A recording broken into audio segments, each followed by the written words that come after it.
Leur seule obsession, l'Algérie. Voilà plusieurs semaines, pour ne pas dire plusieurs mois, que politiques, polémistes, chroniqueurs en tout genre, de droite et d'extrême droite, pilonnent les médias et les réseaux sociaux de leur hostilité et parfois de leur haine de l'Algérie.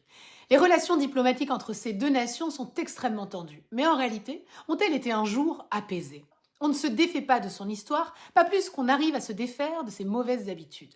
La condescendance à l'égard de l'Algérie, pays souverain libéré par le sang de son propre peuple, pousse même un ministre de l'Intérieur à tenir des propos au-delà de son périmètre de ses fonctions, sans être rappelé sévèrement par son Premier ministre lui-même empêtré dans l'affaire d'agression sexuelle des enfants de Betaram, ou encore le silence d'un président de la République qui n'est plus que l'ombre de sa propre stratégie.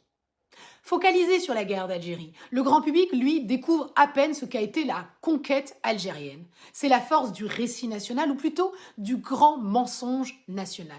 L'hypocrisie française de proclamer dans le même temps les droits de l'homme et en parallèle de bâtir un empire colonial fait de sang, de viols et de famine à une période où les conquêtes sanglantes étaient censées être d'un autre temps.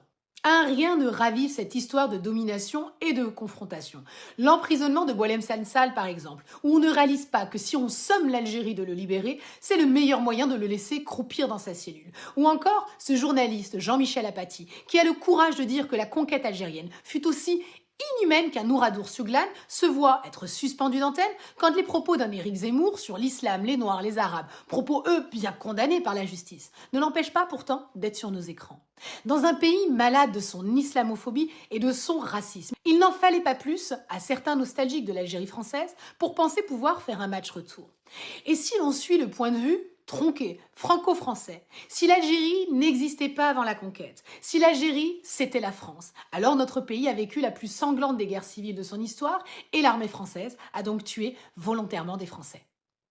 Notre pays doit avoir suffisamment de maturité et d'honnêteté pour reconnaître la part immonde de son histoire avec l'Algérie et de cesser de romancer la colonisation sous couvert d'une mission civilisatrice. Quand on connaît quelques indicateurs comme le taux de scolarisation de ce qu'on appelait les enfants d'indigènes, ou encore quand on sait que les écoles, les hôpitaux, les routes, les industries ont été bâtis dans le but unique de répondre aux besoins des colons, le culot, c'est de demander aujourd'hui aux Algériens de dire merci.